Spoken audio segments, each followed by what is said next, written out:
Okay. All right, that's better. Okay, welcome everybody to the 2018 Women's Leadership Symposium. My name is Susan Fioto. Quick little background about me. I've been at Stony Brook for about 20 years now. Started in the budget office way back when. And I was there for 12 years, worked for Mark Maculitis and Ellie Monstier. Then I was promoted to Director of Finance in Campus Residences, and I manage the on-campus housing budget. Can anyone guess how much that budget is? Real quick. A lot? Not enough. I like that answer. $100 million. $100 million students pay to live on campus. Anyway, so what I wanted to start today by saying that, thank you for all of you for being here. It's Women's Leadership Month. I left some quotes on your desks so you guys could just, read them throughout the session. Take them with you if any of them resonate with you. They're a couple of my favorite ones, so I thought maybe you guys would enjoy them. I also want to thank Patricia Seitz and the committee for this opportunity. As you'll see through my presentation, the symposium inspired me 2 years ago.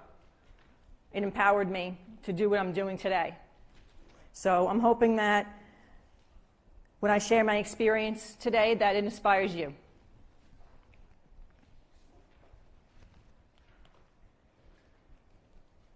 One of the quotes I left on your desks here are, when women support each other, incredible things happen. And that couldn't be more true. When we stick together and women support each other, you can do anything. So my speech is about being speechless, actually. So a long time, I'm sorry, not yet. When I first started, I'm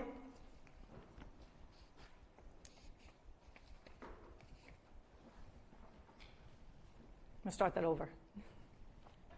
I'm here to talk to you about being scared because it virtually leaves you speechless. And a great follow-up to this presentation is one by Dr. Karen Schlee at 11 o'clock, Your Inner Critic. We all have inner thoughts in our mind that keep us from being the best we can be. So if you want to attend that session, that would be great as well. So what do we think is the world's biggest fear? Anybody? Public speaking is on the top. What else? Death. Clowns, actually, are up there. Okay, so right, public speaking is at the top. We have heights, bugs and animals, drowning, claustrophobia, all these things people are scared of, but public speaking always seems to be the number one fear. As you know, it's not that easy to get up in front of people and talk. Even I have problems. I'm a work in progress, just so everybody's clear. Okay, so unfortunately, public speaking was one of my biggest fears.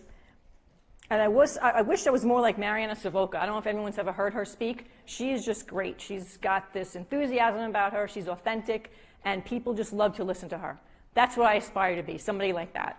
But right now, as I said, I'm a work in progress, and you will see throughout my presentation where I came from and where I hope to go.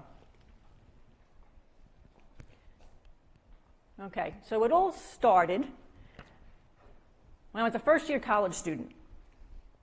I was a first-generation student as well, first one in my family to go to college. So it was a little daunting for me to actually go into a campus, be in a lecture hall like this. And one of my professors made us read from a textbook. That's how he taught the class. So if you see that slide over here, this was virtually what I was in. So if I was this person right here, we would read passages from the textbook. And you could almost calculate what paragraph you're going to be reading in front of everybody. So you're going, okay, this one's got that paragraph, you have this one, she has that one, I'm going to get this one, let me read it ahead of time so I know so I could pronounce all the words. Some of them were in Latin because it was a criminal class. And all that anxiety just totally took over. And when it got to be my turn, my voice would shake. I really wasn't able to do it. My sister was I don't know if everyone knows I have a twin sister. She was also with me. She was sitting next to me in the class. I would make her read for me. I couldn't even do it. And nobody knew. We sound the same. So that really followed me around for a while, that fear of speaking in public. Luckily, working in the finance area, you kind of hide behind the spreadsheets. You hide behind Excel, you hide behind the numbers. You don't really get up and talk in front of people. So I don't know how many of you work with numbers or work in a field where you don't really have to do much presenting, but you know that there are times you're asked to do it and it scares the crap out of you. That was me. So about 6 years ago, working in Stony Brook, a colleague of mine who knew about my fear suggested I teach a 101 freshman seminar class. If no one's familiar with that, it's just really an introduction to Stony Brook. It's a 1-credit class, 53 minutes once a week for the fall semester. I'm like, boom, I can do that. I can talk in front of 18-year-olds, right? I had an 18-year-old at the time. I talked to her. It was a class of 20 students, so I did it. I was so scared the first time I got up there. And I'm saying to myself, why am I so scared? These are like my kids. They're probably more scared than I am. It's their first year in college. It's their first week. Get over it, Sue. So I did. It was a great experience. It's very rewarding. I highly recommend anyone who wants to really get into any public speaking, get out in front of a group. 101 class is a great way to start. Okay, so after I did this for a while, it was a Women's Leadership Symposium back in 2016. The event had an excellent turnout, like today. We had over 400 attendees throughout the day to come and listen to discussions on career development, empowerment, inspiration, and leadership in the workplace. For those of you who may know Tanjanita Johnson, she worked here as deputy chief to the president, and she spoke about telling your story.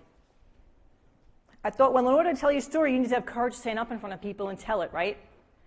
That's what I didn't have. I needed to be able to tell my story.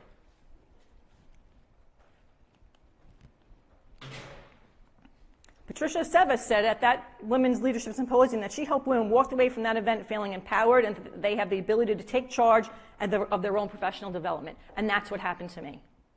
Those speakers that day gave me the inspiration, the empowerment, and the courage to face my fears.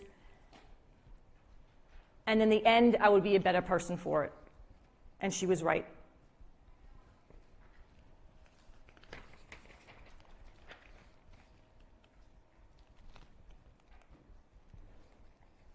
So although nobody spoke on the topic of public speaking, we received some handouts at the end of the conference.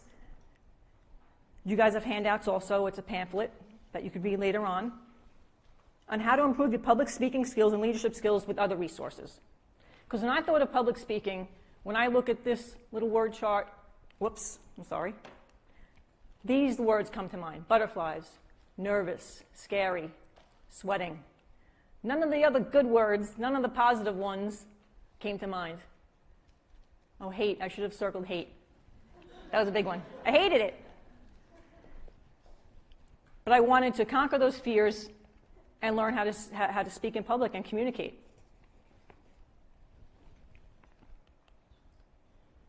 So there it was, a pamphlet in amongst all our resources that we received that day on something called Toastmasters. Has anyone ever heard of Toastmasters before? Raise your hands. Okay, so quite a few of you have heard about Toastmasters. Is anybody a Toastmaster in here? Nobody? Okay. Maybe after today you guys will want to join.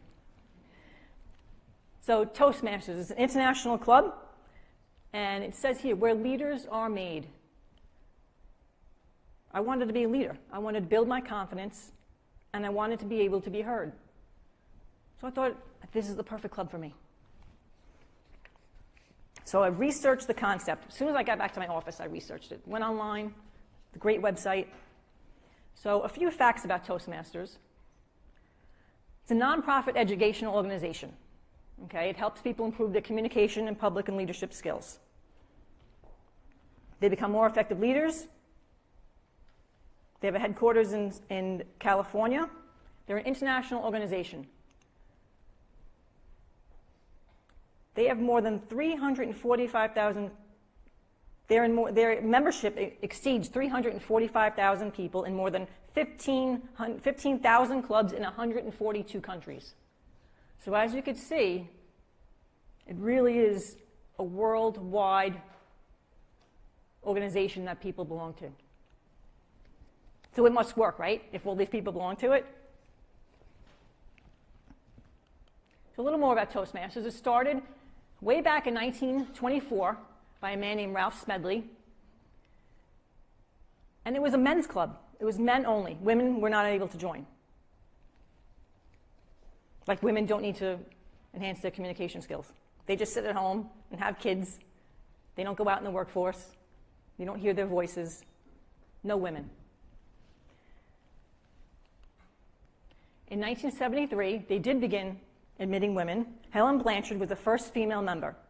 She actually signed up in 1970 to improve her public speaking skills, and she would be the first woman accepted into Toastmasters. When the local club members submitted her membership application, they disguised her gender, and instead of putting Helen Blanchard, they put H. Blanchard. When the governing body demanded her full name, the group decided they would put in Homer instead of Helen, and that's how they got her into the club.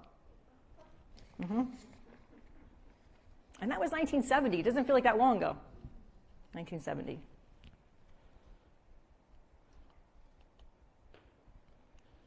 So some more information about Toastmasters. You can see the age group here. From 18 to 65 plus, there's people of all ages.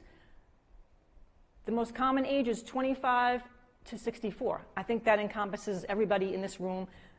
It encompasses almost everyone, because who doesn't want to improve their communication skills? It's not just communication, it's leadership also. You take on leadership roles in the club. It really is something, it's hard to describe, but once you're there and you start working through some of the speeches, you gain the confidence and the leadership. Right now it's almost 52% female and 48% male. So now we have more women in the club than men. You can see their education. They're highly educated, these people in these clubs. It says here, 94.7 have attended some college, and together with the bachelor's and the master's, you have almost 70%. So people in this club are very well educated, and they want to better themselves. Employment, they have a very high employment rate. All these people are employed, self-employed, so you could see it's really for people who want to excel, and I think that's all of us here. That's why we're at the Women's Leadership Symposium, right? We want to improve ourselves. These were most of the positions that people at Toastmasters currently have, and they come from all different industries. Their income levels, it varies, but the majority make almost $100,000, and a lot of them make over that. So really, it just enhances your skills. You become more marketable. And people just might listen to what you have to say if you're saying it the right way to them. Because they're international, there's all different languages that they speak at all different clubs. So just to talk about Toastmasters slightly, a little bit more about the background. There's a communication track and a leadership track. These two books. So when you sign up, you get two books. Competent Communicator, Competent Leader. Okay? So for Competent Communication, they give you 10 speeches that you should prepare for, and you practice eye contact, gestures, body movement, how to use the space in the floor, and you get constructive feedback from them.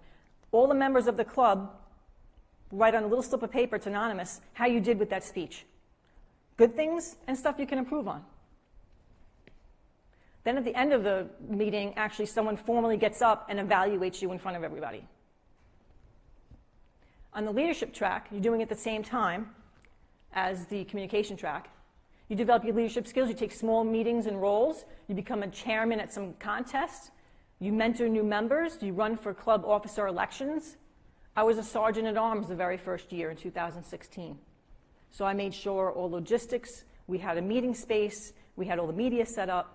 So it gives you, and you learn how to run an effective meeting. These are the 10 speeches in the Competent Communicator. You have Icebreaker. I mean, they're all pretty much self-explanatory, but these are the 10 speeches. Icebreaker, organize your speech, get to the point, how to say it, your body speaks, Vocal variety, I have a little bit of problem with that one. I feel like you have to be a little bit of an actress, and that's not really my strongest point. So I need to learn to be a little more animated up here, like Marianne is. Research your topic, I'm great at that. Get comfortable with visual aids, persuade with power, and inspire your audience. I hope today that I can inspire you guys. And if it's not public speaking, it could be anything in your life that you really want to improve on and do better. You need to practice it. You need to do something about it. Okay. Does anyone know what a table topic is? Table topics? Okay, so what table topics is, it's a topic that you're given at Toastmasters. That's how we start off the meetings. Someone calls on you, you come to the front of the room, they give you a question, you have 2 minutes to talk about it. So you don't know what they're going to ask. It's all random. Now, if that doesn't scare the crap out of you, I don't know what will. Seriously. You got to come up here for 1 to 2 minutes, talk about something you don't even know what they're going to ask you. So you got to gather your thoughts really quickly and do that in front of the members. It's very scary. And it's the longest 2 minutes of your life. Really. But it teaches you to think quickly and to think on your feet. It really is powerful. It's a long-standing tradition. It helps members develop their ability to organize their thoughts quickly and respond to an impromptu question or topic.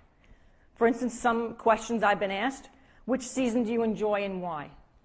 So you got to think real quick. What do you think about right before you go to bed? Who has influenced you the most in your life and why? It could be something really simple like, what's your favorite color and why?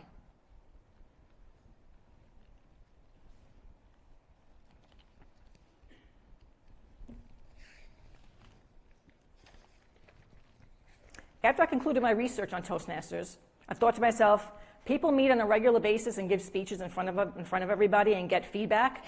That's crazy. Who does that? But I was determined to really improve myself. So I joined a club. I went online. So if you notice, this says April 2016. Women's Leadership Symposium was March of 2016. Did my research, found a club, joined. Brookhaven Toastmasters. They meet in Middle Island. I live in Shoreham. It's 10 minutes from my house. These are the people in the club. These two won a contest at one point. Meetings take place twice a month for about 2 hours. So our meetings are held on, it's like every other Tuesday night. It was downright scary. There was no way I could do this. The one person assigned to critique my speech and stand up here, so now it's not that it's anonymous. Everybody knows, what you did wrong. So it's definitely exciting and scary at the same time. But I was motivated. And as I sat there listening to these seasoned voices in this club, and some of them not so seasoned, they were all learning just like I was, I decided I was going to join. I didn't care how much money it cost. I was going to do it. I needed to do it. So at the end of the night, I signed my membership forms to officially become a member in April. And they asked me for a check for $45 for 6 months. That's how much it costs. For what these people say they can do for you, $45, I was willing to probably pay $500. I didn't even ask how much it cost. I took out my checkbook, and they said, okay, it's $45. It's the best $45 I've ever spent. So for less than $100, you're getting, for a year, you're getting this type of practice. You're getting this type, these people, they're all professionals working to get better. So I walked out of that meeting, and I remember saying to myself, if I'm still a member of this group a year from now in April 2017, I'm going to be really proud of myself, because this just totally scares the living daylights out of me. So really, my goal was just not to quit. Just don't quit, Sue. Just do it. See how far you can go. If you never give a single speech, just see how far you can go with this.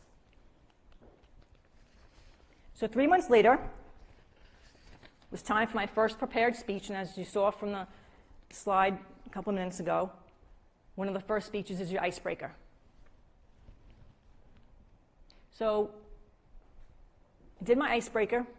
I was scared. I had notes. You have to speak 5 to 7 minutes. I spoke about my family, my education, my background, what led me to Toastmasters. it was really empowering when I was done because I felt like I did a good job, but I definitely could have done better in some aspects, but I was new, I was learning, just like today. I've only been in Toastmasters for 2 years. You saw in the beginning, you know, your nerves kind of get the best of you sometimes. But you regroup.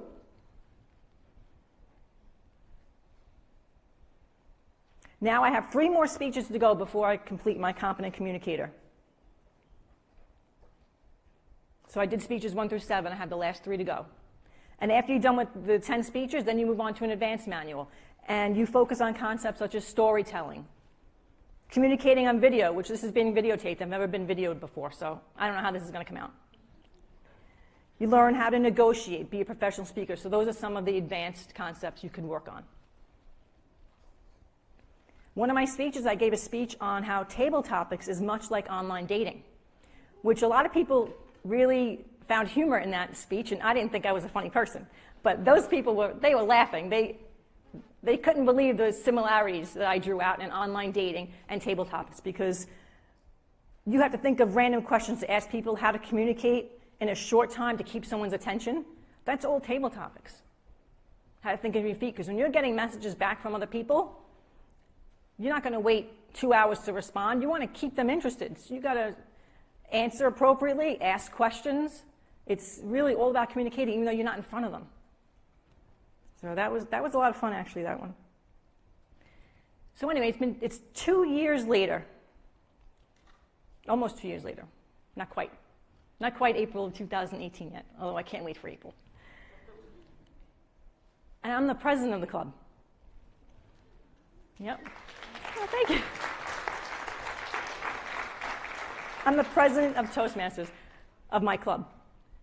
They actually elected me. You had to be elected. I've never been voted for anything in my life and actually won something. So yeah, I was president of the club. I had to give an acceptance speech. This is me giving the acceptance speech.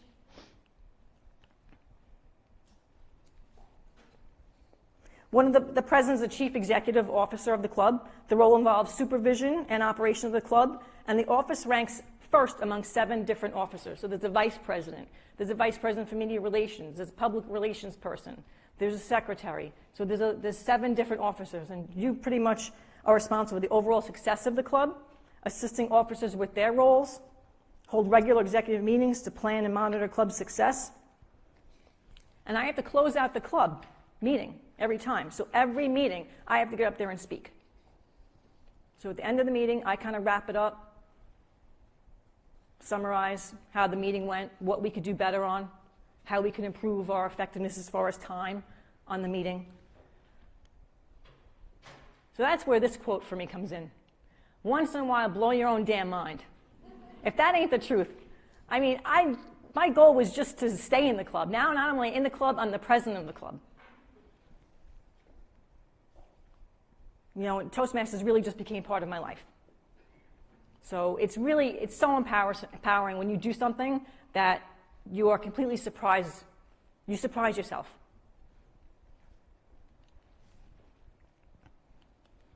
And these are all the other Toastmasters in the club. And these are the other officers. And there's me. So Brookhaven Toastmasters is like my family, and we're all striving towards the same goals, supporting each other. And that's what it's about, supporting each other. That's why I think the Women's Leadership Symposium is so great, because we're all supporting each other to be the best we can be. So the benefits of Toastmasters, it builds confidence. That's my very first asset, I would say, from Toastmasters. It builds your confidence. For you to get up in front of people, communicate effectively, get your point across. It improves leadership skills, teamwork, effective meetings. How many times have we gone to meetings and you schedule for an hour and the hour is done and you didn't get what you had planned on your agenda to get done? You have to learn to keep people moving along. There's plenty of times where I say to people, I'll just gesture to them, can you speed it up? Because we're on a time schedule here. Our time is precious for all of us. You mentor other new members, it's really rewarding. And cost effective, that's $45. I don't know. I'm still surprised that's all they ask for, but that's what the dues are. It's not for profit, so they're not looking to make any money on us. They just want everyone to improve. So the inspiration for me to join came from the Women's Leadership Symposium 2 years ago with Tanjanita Johnson. The support came from my fellow Toastmasters. And the confidence came from within myself. And with that confidence came this. This is today, and that's me. I cannot believe that I'm actually up here speaking in front of an audience in a lecture hall. This is definitely the largest audience I've ever spoken in front of. The one-on-one class is only 20 students. Toastmasters is about 25 members. I've spoken to some other student groups before, but this is definitely the largest group that I've ever spoke to. And just to see my name on the brochure, to me that's, I got to think of a bigger goal now next, because this is definitely one of them.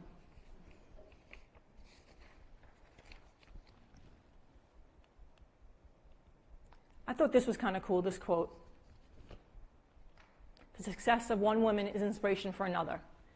But I like this up here too. Empowered women empower women. And that's what I'm hoping I'm doing here for you guys today. I hope I've inspired you. And you continue to be inspired by the Women's Leadership Symposium. Because there's so many great women out there that have so much to say. And you can really be inspired by them. Thank you. Do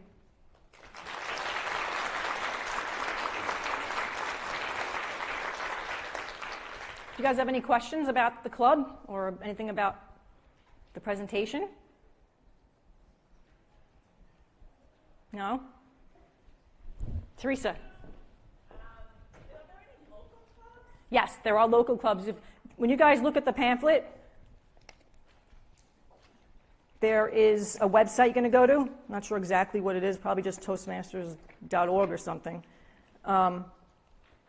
You put in your zip code, and there are tons of clubs. There's one club that, when I was doing my research, actually meets at Stony Brook, over in the HSC.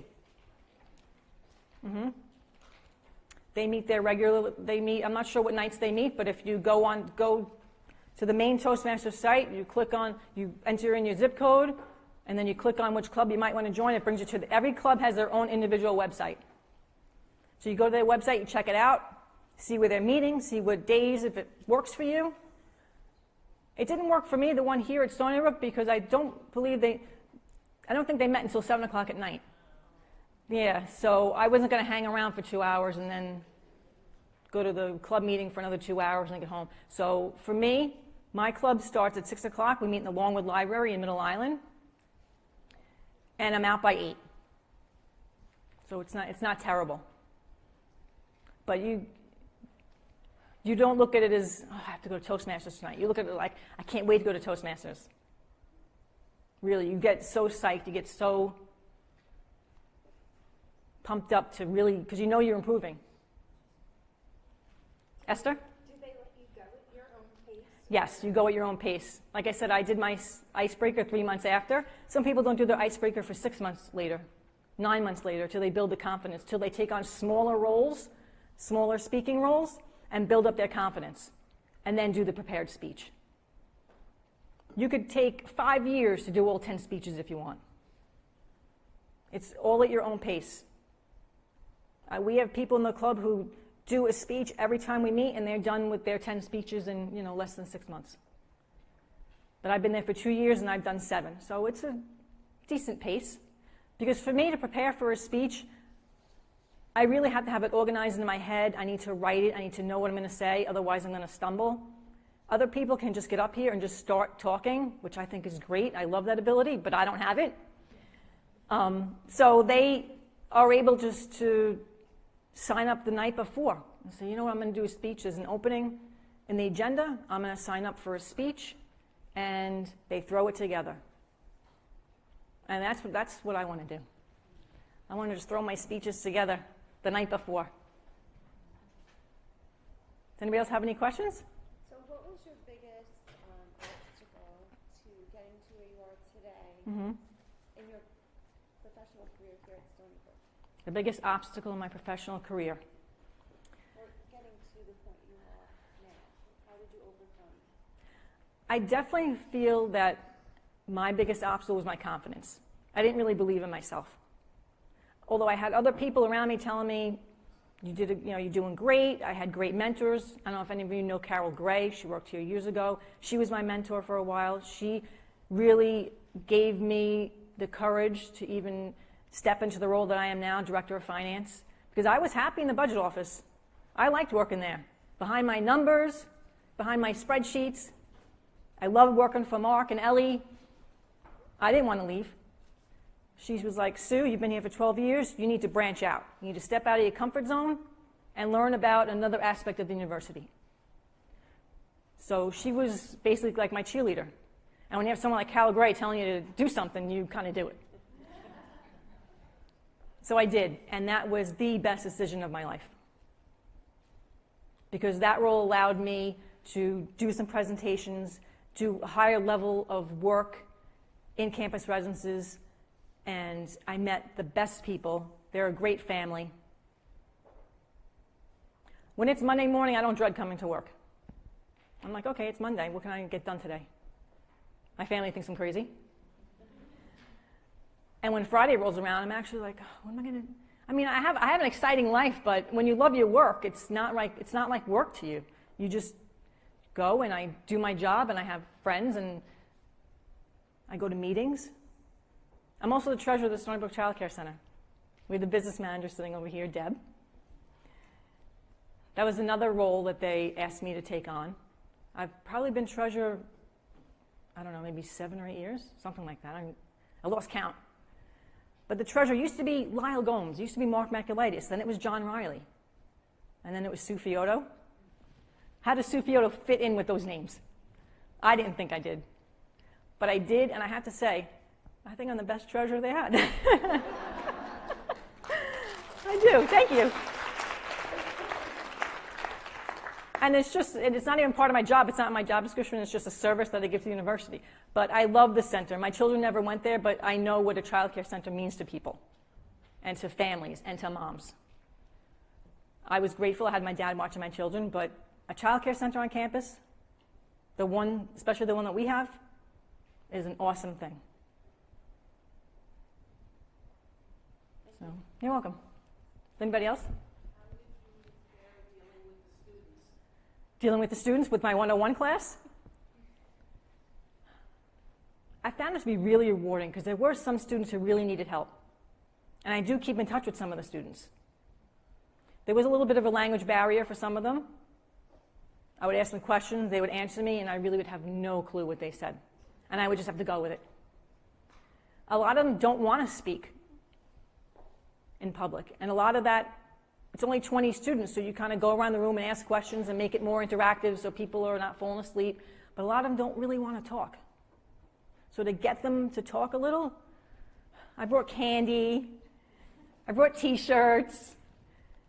I had prizes for people who would get up and speak and answer questions or do whatever I needed them to do. And that seemed to work, the bribes. But I always told them, one thing you can do to better yourself is really to better communicate, because you will do that in any job. It doesn't matter what, if you're going to be a doctor, a lawyer, a teacher, a staff assistant, anything. You need to communicate. So really you should start taking, I tell my children all the time, take public speaking skills in high school. Don't start when you're in your 40s. You'll really be grateful, but they don't listen to me.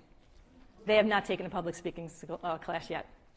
But they're going to be sorry that they didn't, because the more you do it, the better you become. Confidence is like a muscle. The more you use it, the better it becomes. Does anybody else have any questions? Well, I want to thank you guys all for attending my session. I appreciate it. And I hope I've inspired you to go on to overcome any fear you might have. Enjoy the rest of the day.